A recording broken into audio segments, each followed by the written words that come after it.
नमस्ते दोस्तों। सर्दियों में अक्सर नाक बंद हो जाती है, तो उसके लिए आपको क्या करना है।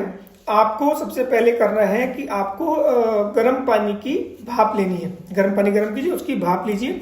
दूसरे नंबर पे आपको क्या करना है, आपको शाम को सोते समय अपनी नाक में बादाम रोगन तेल, बादाम का तेल 2-2 बूंद अपनी नाक में डालना है। यदि बादाम का तेल उपलब्ध नहीं है तो आप सरसों का तेल गर्म कीजिए, उसको हल्का सा ठंडा होने के बाद 2-2 बूंद अपनी नाक में डाल लीजिए। आप देखेंगे तुरंत आपकी नाक